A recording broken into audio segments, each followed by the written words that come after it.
Blessings of the Triple Gem, Teruan Saranai. We are continuing with our series on profitable perceptions based on the Buddha's teaching in the Dutiyasaññā Sutta. So this is Anguttara Nikāya, chapter 7, discourse number 49, and also Rāgapeyyāla, and those are the abbreviated verses at the end of chapter 7 of Anguttara Nikāya. So today's Dhamma session is on the perception of impermanence, also known as Aniccasaññā in Pali. Let's begin by paying homage to the Triple Gem. We can bow our heads in Anjali. Homage to the Buddha, homage to the Dhamma, and homage to the Noble Sangha.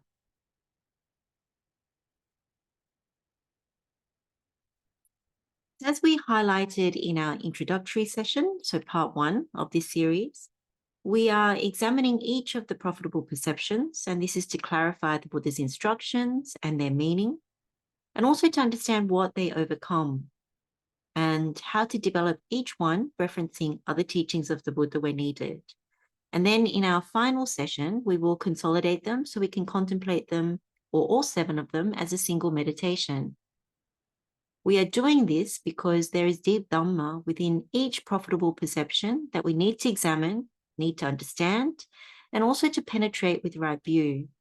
And as we highlighted in the last Dhamma session on the perception of non-delight in the entire world, these profitable perceptions build on each other, chipping away at what we have misapprehended or been deceived by.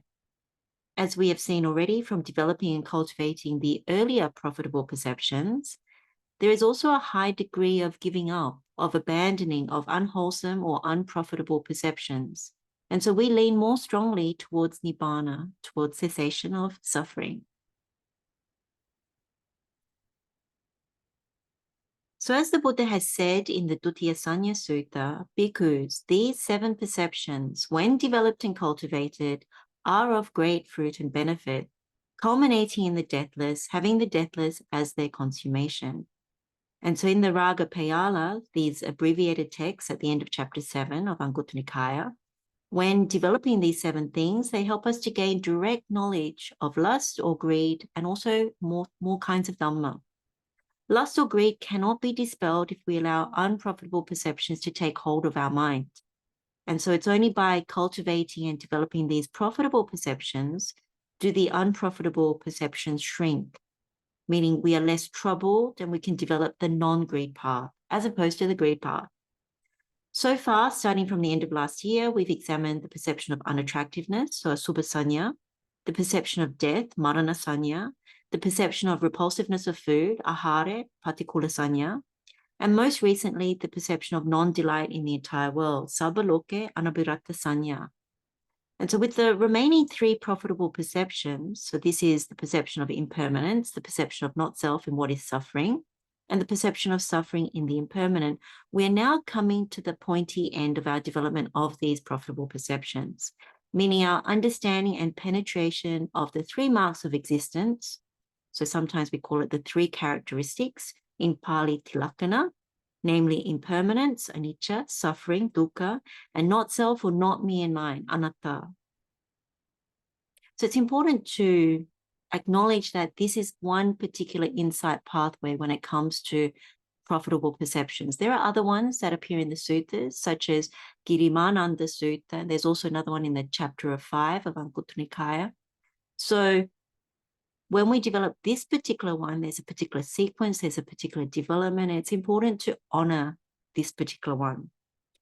So in this section, or in this session, part 6, we'll be focusing on the perception of impermanence, and this is what helps the mind to shrink away from gain, honor, and praise. So in Pali, this is Lābhasakkārasaṁyutta, or silokam, depending on how we apply it. So with the gradual development of the previous perceptions, we've already touched on impermanency or unlastingness.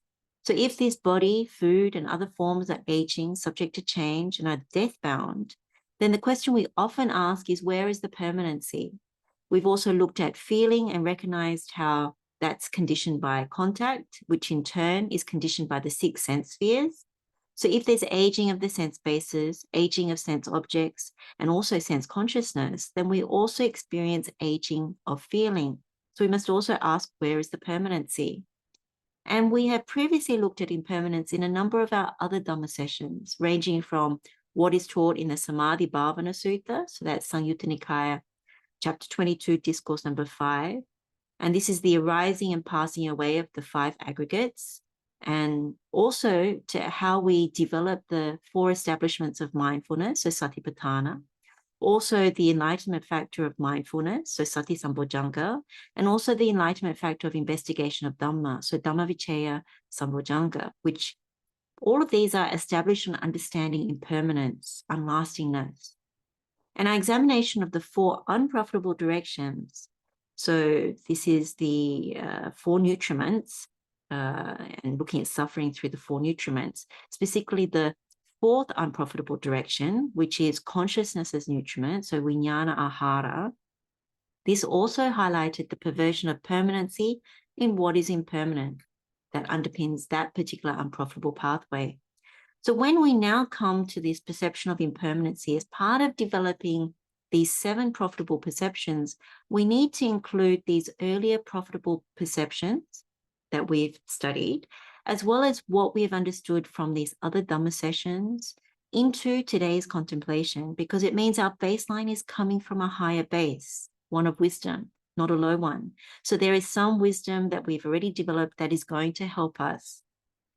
And then we also have had this full Dhamma session on the danger of gain, honor, and praise. And this was based on chapter 17 of the Connected Discourses on Gain and Honor. And this is in Samyutta Nikaya. So that is also something that we can draw upon. And I do recommend having a look at that session again. So in Pali, this is Lābhasakkārasaṁyutta. So Lābha is commonly translated as gain, but it can also be translated as acquisition, profit, benefit, possessions, win, success, or reward. So there's Lābha. And then Sakkara is commonly translated as honor, but also hospitality, respect, worship, homage, reverence, or veneration.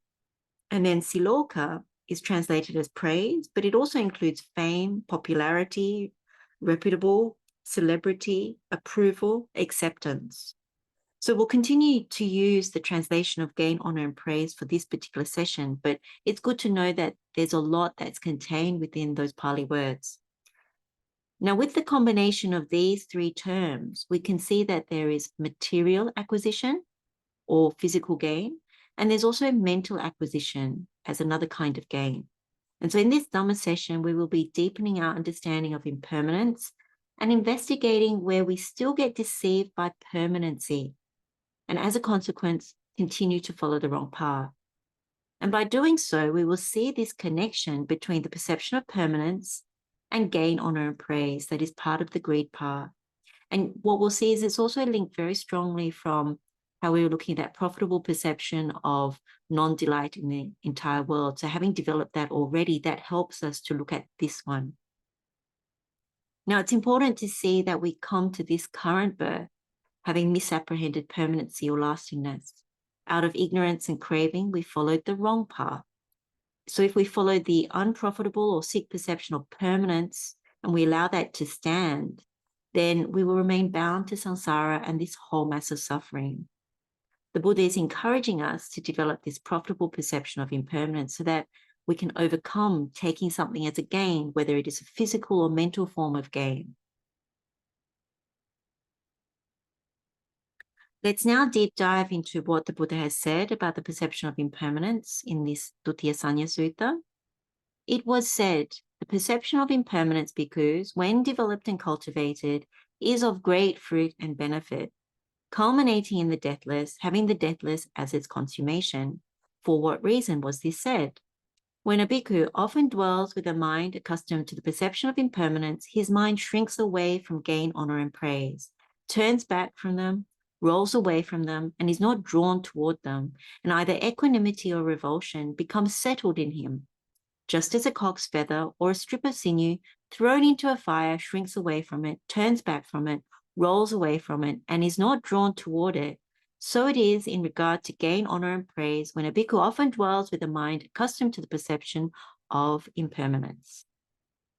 So the first thing to do is to admit that this profitable perception of impermanence, aniccasaññā, is not how we usually perceive gain, honor, and praise. Instead, when it comes to gain, honor, and praise, there's a misapprehension of permanency that it will last beyond this moment or a particular instance, and we can expect it into the future. So think of an actor who is getting a lot of attention from the media, movie studios, companies, and fans because of a newly released movie. What would that actor expect moving forward? They would expect that gain, honor, and praise they are presently enjoying, that it will last into the future, and they will be holding to that pleasure or happiness as me and mine with a lot of conceit. Now think about the number of actors who have suffered as a result of the loss of gain, honor, and praise, such as when their fame and popularity fades away, or they go through some kind of situation where they're accused of something nefarious, or they're cancelled on social media. Where is the permanency then? So in our lives, we can see the same if we check our own examples. So it could be receiving praise from our parents for our academic performance when we're younger, and then not receiving praise when we start working or having a family. Or it could have been having many admirers or people turning to look at us due to our beauty or attractiveness. And then as our looks fade, those admirers disappear. Or it could be gain, honor, and praise from a personal relationship and then seeing that evaporate when the relationship comes to an unexpected end or comes into trouble. Or it could be receiving high honors and awards for some research we conducted and later being challenged and exposed for problems with the results of our research, that they couldn't be replicated or what we discovered doesn't hold up. Or it could be rising through the ranks of a company to the top position where we're given a great remuneration package with lots of perks, titles, honors, and invitations. And then we get accused of misusing company funds or insider trading or taking kickbacks. And then we find ourselves put in jail. Or in Dhamma, we receive offerings, the best seat, invited first to take food. And people bow and offer praise after conducting a retreat. But then at the next retreat, we don't get the same treatment. And so whatever the case may be, whether it's short, medium, or long term, it's helpful to think of some of the examples of where we may fall for gain, honor, and praise, both physical and mental acquisition, and to acknowledge how we take it as lasting or permanent, and to see how our expectation is also set that way. It's also important to see that whatever gain we cling to, it relates back to this form. So as with our last session on how the profitable perception of non-delight in the entire world helps the mind to shrink away from the world's beautiful things, what we attach to is the feeling. So gain, honor, and praise means sukha, pleasure, or happiness for us. We don't see it as dukkha, pain or suffering. If we take it as pleasure, then there's a protectiveness or a stinginess that is playing its part here as well.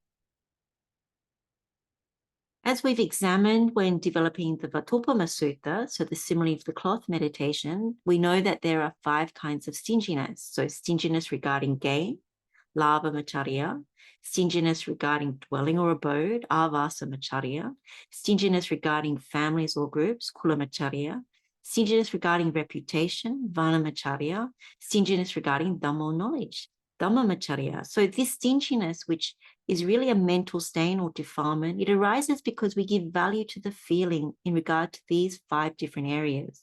We are protective of me and my gain, me and my dwelling, me and my families or groups, me and my reputation, and me and my Dhamma or knowledge.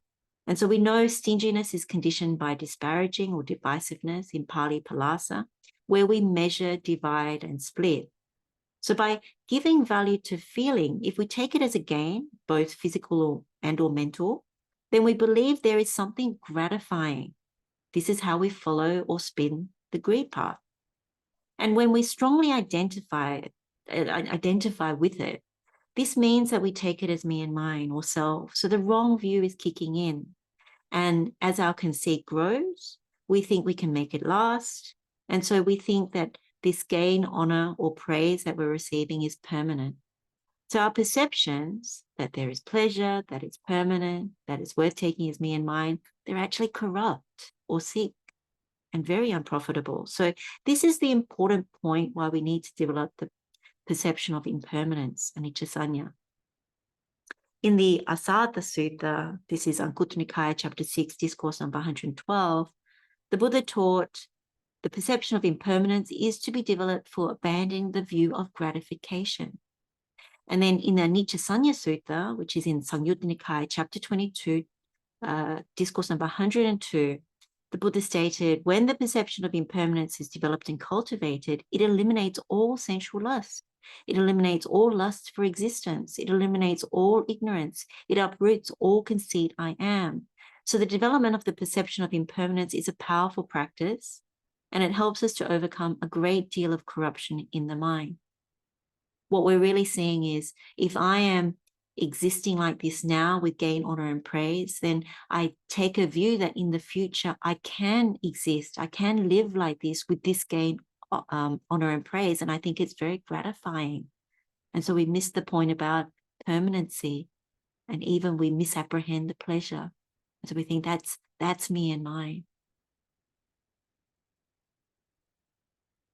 So let's now turn our attention for a moment to the Buddha's teachings on gain, honor, and praise. Let's just refresh our memory on this. So in chapter 17, or the connected discourses on gain and honor in Samyutta Nikāya, the Buddha used very harsh words for gain, honor, and praise. And I do highly recommend going back to that Dhamma session we had about the danger in gain, honor, and praise.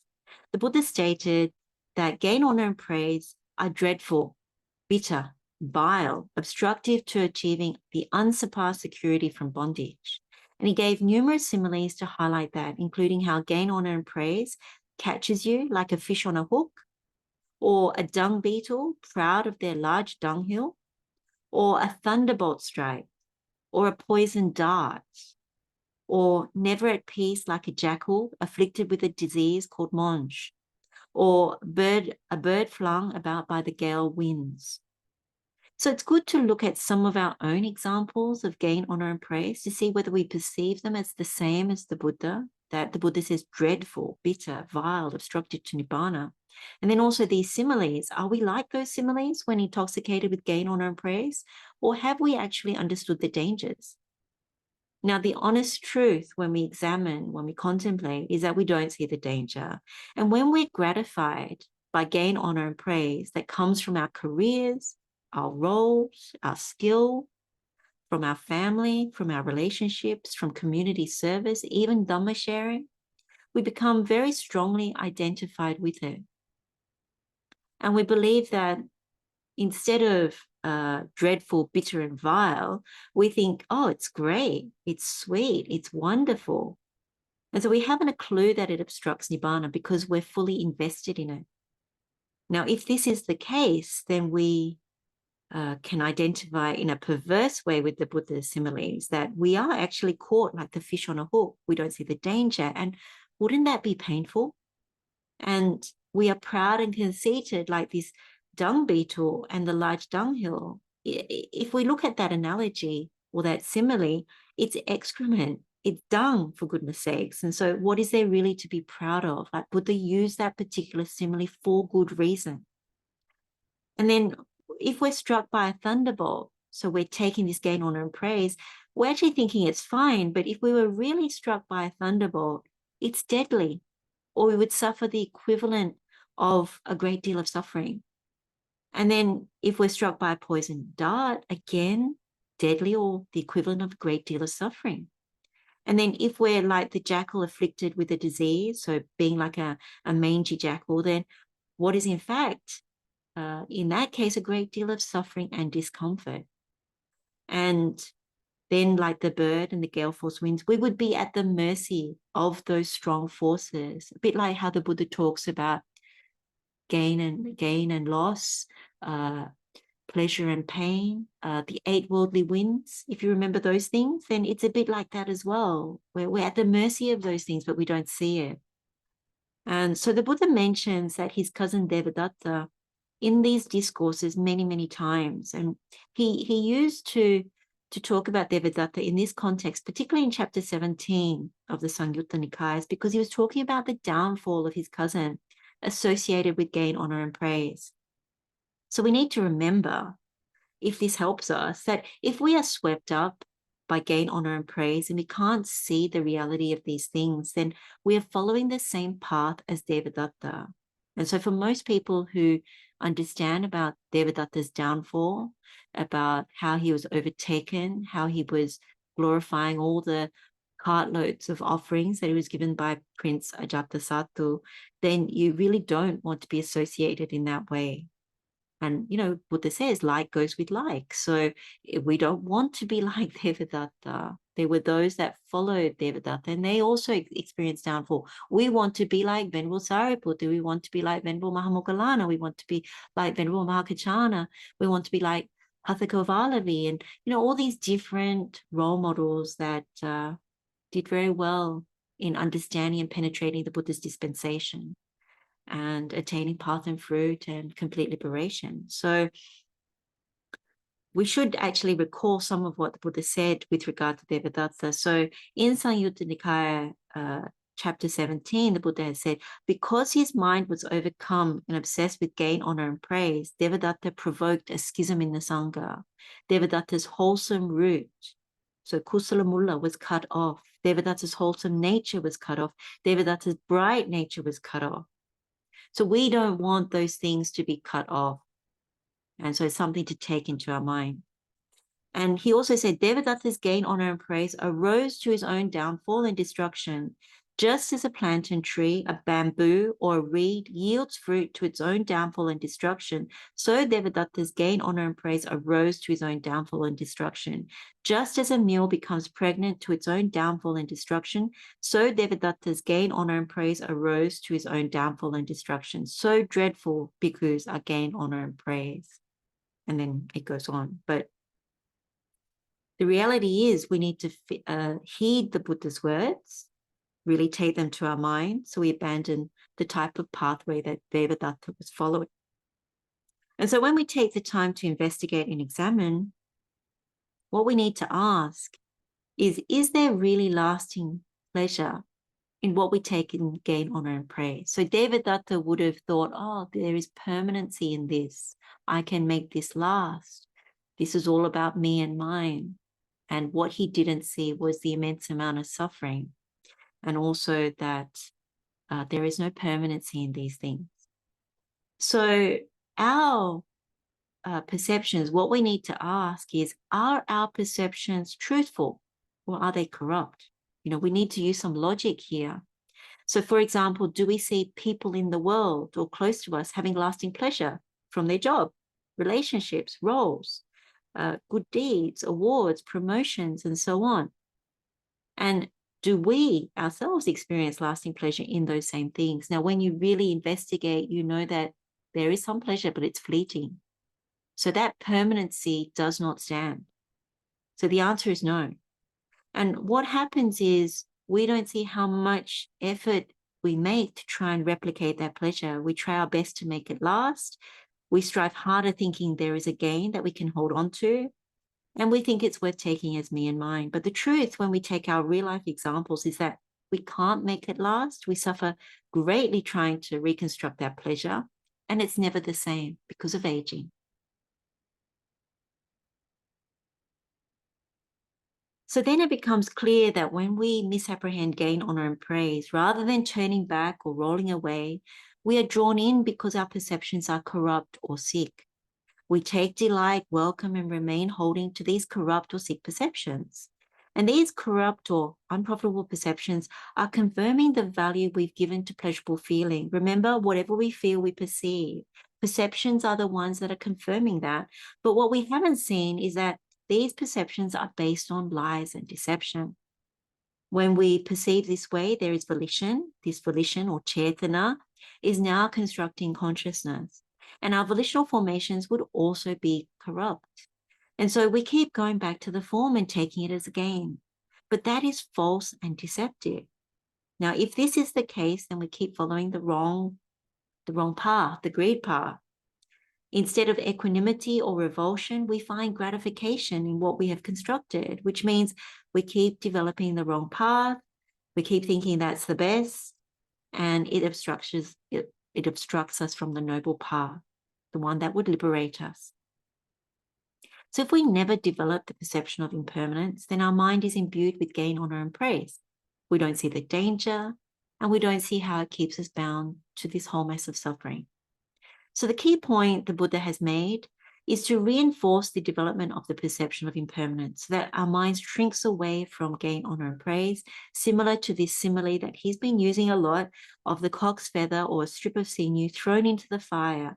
And as a result, we would be able to develop equanimity or revulsion when we receive gain, honor, and praise, helping us to lean towards Nibbana, to ultimately realize Nibbana.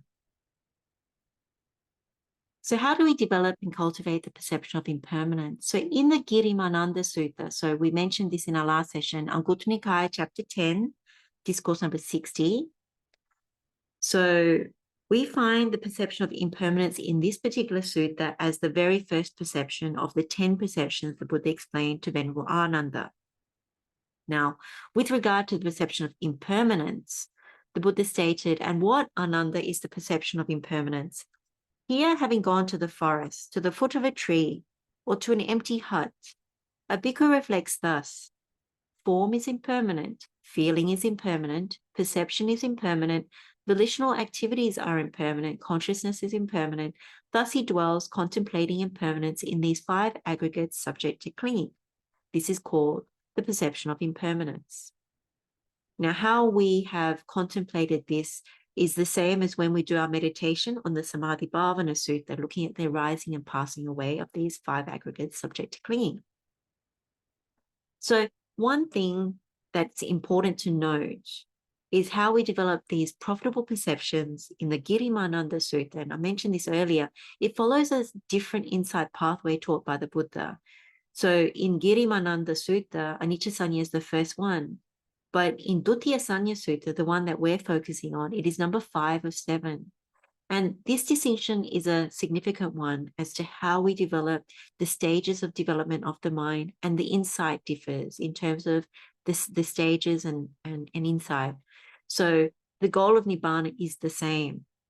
So with this in mind, remember that what we have highlighted throughout this session, it is our corrupt or sick perceptions that draw us into gain, honor, and praise. Therefore, for this meditation, for this Dutiyasaññā Sutta, and the fact that we're coming from a higher base, it's not the first perception that we're developing, we need to apply the Samādhi-bhāvanā Sutta meditation specifically with regard to perception. So if we look at the arising, so the samudaya, we see that we take delight, welcome, or express, and remain holding. So abhinandati, abhivadati, ajusaya titati in Pali. And this is how craving arises towards perception. If this is the case, then there's delight. With delight as condition, clinging arises. With clinging as condition, existence. With existence as condition, birth. With birth as condition, aging and death. With aging and death as condition, the whole mess of suffering. So we have the sorrow, lamentation, pain, sadness, and despair. Now, if we have understood the hollowness of perception, the emptiness of perception, that it's not really what we thought it was, that is deceptive, then we gravitate towards the passing away. So the Athangama, this particular recipe that the Buddha has given us. So in this case, we won't take delight, we won't welcome or express, and we won't remain holding. So nabhinandati, nabhivadati, najusaya titati in Pali. So craving ceases. With the cessation of craving comes a cessation of delight. With the cessation of delight comes a cessation of clinging, existence, birth, aging and death, and the cessation of the whole mess of suffering. So to do this meditation, as we've always recommended, it's important to take our own example, because this is how we connect with the Dhamma. For instance, if we take a worldly example, such as gain, honor, and praise from a career or job, the corrupt perceptions would be saying, there is pleasure from the job, the achievements or awards, the promotions and the package, the respect that we receive, the reputation that we've built, and we take that as me and mine. And we expect to keep receiving that in the future, that it is lasting. And we can really examine and ask, is that really true? So if we take delight, welcome, and remain holding to those corrupt perceptions, then craving arises, and this follows that Buddha's insight pathway for samudaya, arising. And the result, as we can see, is sorrow, lamentation, pain, grief, and despair down here. So in other words, the whole mass of suffering. So another worldly example could be the gain, honor, and praise we receive as a good parent.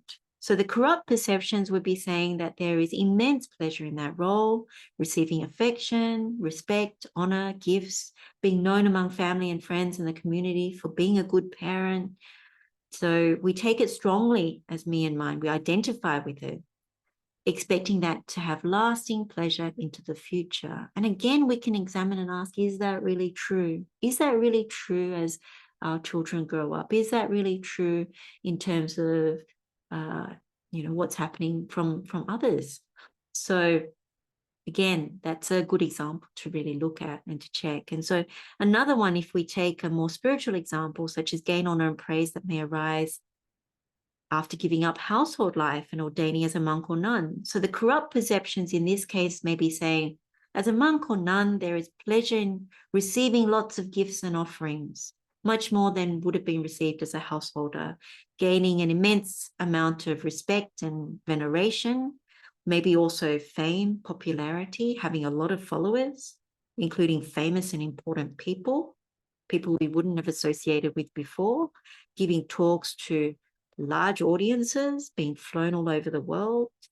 So if we strongly identify with that gain, honor, and praise, take it as me and mine, expect to always be treated that way, again, we can examine and ask, is that really true? Is that the pathway to Nibbana? And this example can also be applied for lay people who turn towards the spiritual path and still become intoxicated with gain, honor, and praise by strongly identifying with the Dhamma self and think it gives lasting pleasure. So it can be gain, honor, and praise associated with being a wholesome person, or gain, honor, and praise associated with having connections to a lot of prominent Dhamma teachers and communities, or gain, honor, and praise associated with being known as a very generous person, a rich lay supporter, or gain, honor, and praise associated with being a good Dhamma speaker, or gain, honor, and praise associated with having certain high meditative attainments, gain, honor, and praise associated with leading a large community, and so on. So again, we plug that into the Buddha's insight pathway for arising, samudaya, so the one on the left. And now when we see that these are unprofitable, corrupt, and sick perceptions that only lead to suffering, then we complete the meditation by not taking delight, not welcoming, and not remaining holding to corrupt perceptions. Then craving ceases. Following the Buddha's insight pathway, the result is the cessation of this whole mass of suffering. So this is a very powerful meditation.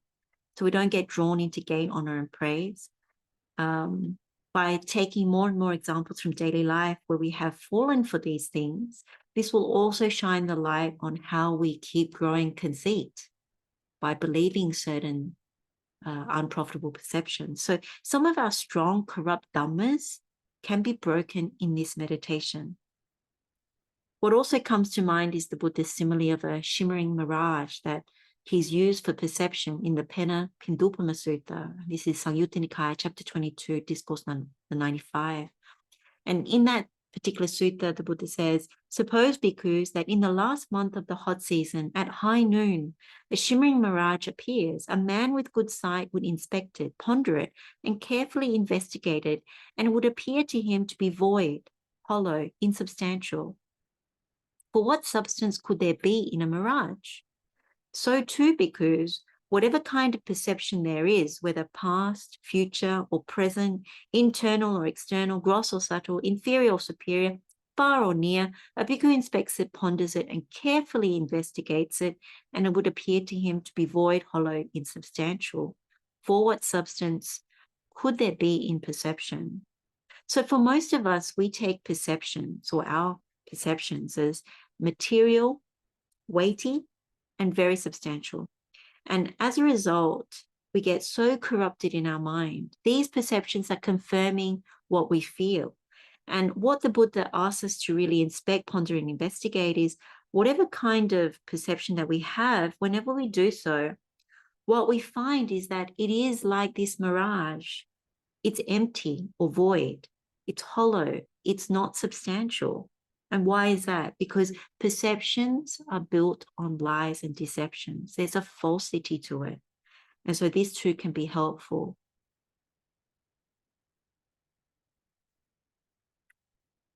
Okay, so let's go back to the Dutiyasaññā Sutta. And the Buddha goes on to say, if when a bhikkhu often dwells with a mind accustomed to the perception of impermanence, his mind inclines to gain honor and praise, or if he does not turn away from them, he should understand, I have not developed the perception of impermanence. There is no distinction between my earlier condition and my present one. I have not attained the fruit of development. Thus he clearly comprehends this. So similar to the earlier perceptions, the Buddha has given us this method to check whether we have developed the perception of impermanence correctly. So here he said, if we've done our meditation contemplating the arising and passing of perception, and our mind inclines to gain honor and praise, or it doesn't turn away from it, then we need to understand we haven't developed the perception of impermanence correctly, or the way that we have contemplated or applied the Dhamma is wrong. And this is because there's no difference in the mind before and after our meditation or contemplation. So there's no fruit of development. Now, if this is the case, then it's good to go back and review where we went wrong. So maybe we're attached to the gratification and still haven't seen the danger in gain, honor, and praise. Maybe there's still something we're very protective of or strongly identified with. Maybe there's conceit in what we have. Maybe there's conceit, and so it's obstructing us. Maybe we still believe something will last. That value that we've given, we're still confirming it. We're not seeing the truth. So whatever the case may be, it's important to correct any flaws in our contemplation, because otherwise there's no fruit of development. So we can't allow the unprofitable perception of permanency or lastingness to be there. So in this case, if we still find gratification in gain, honor, and praise, then the important point is that we need to meditate and develop the mind. And then the Buddha has said, but if when he often dwells with a mind accustomed to the perception of impermanence, his mind shrinks away from gain, honor, and praise, and either equanimity or revulsion becomes settled in him, he should understand, I have developed the perception of impermanence. There is a distinction between my earlier condition and my present one. I have attained the fruit of development. Thus he clearly comprehends this. So in contrast to the previous passage, after contemplating, if our mind shrinks away from gain, honor, and praise and is not drawn towards it, and either equanimity or revulsion settles in us, then that's a good thing. So here we understand we've developed the perception of impermanence correctly, because we see this distinction in our meditation and there's fruit of development.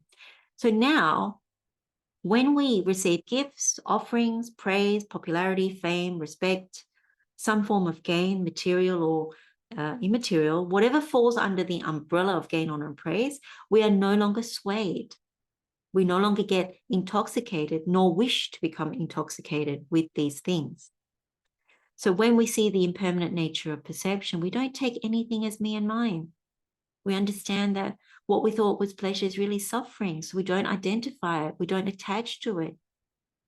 Instead, having seen lies and deceptions of our perceptions, we have more equanimity when we encounter such things, when we receive such things. Or we may have internal revulsion towards such things because we clearly see the danger in strongly identifying or becoming attached. We may actually see in the moment that it happens that it is unlasting, subject to change, suffering, not worth taking as me and mine. So the Buddha's wise words from the Sāgātthaka Sutta, this is Samyutta Nikaya, chapter 17, discourse number 10, can be brought to mind. Whether he is showered with honor, shown dishonor, or offered both, his concentration does not facilitate as he dwells in the measureless state. So if we're able to develop and cultivate the perception of impermanence thoroughly without veering away from it, then really what happens is that there's wisdom, which means there's mindfulness and clear comprehension, sati sampajañña. The mind becomes very stable, and this is very evident, and that's how it uplifts to this measureless state of equanimity, really. And so we don't want to go back to following the greed path. That becomes very clear Now we have to develop this. This just doesn't happen. We see it once in our meditation, and then every time in daily life, it's okay, everything's fine. No, we need to develop this. And it's in meditation that one can really penetrate it.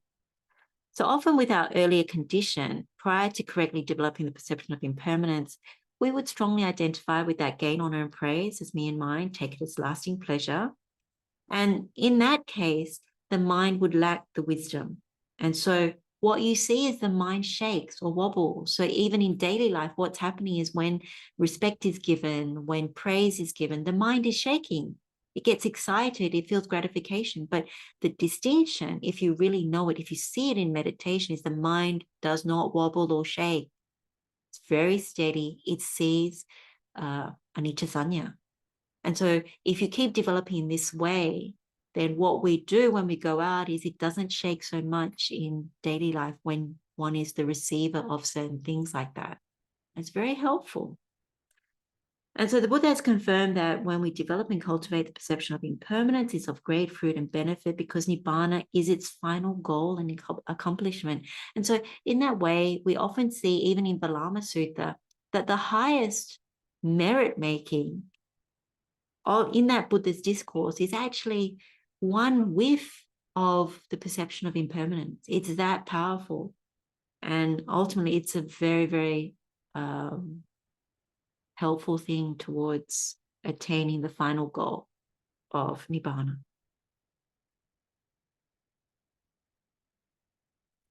So we've now come to the end of our session on the fifth of the 7 profitable directions. So this is the perception of impermanence, Aniccasaññā. We can express our gratitude to the Buddha for these powerful teachings. We can also express gratitude to our other teachers, parents, good friends, anyone who encourages us on the Noble Eightfold Path. We can share the merits of this wholesome session with all sentient beings. May all beings be happy and well. May all beings be free from suffering. Blessings of the Triple Gem to all of you, wishing you all well. May you gain what is useful from the Buddha's teachings in our session today and continue to develop and progress on the Noble Eightfold Path and grow in wholesome qualities. Teruan Saranai.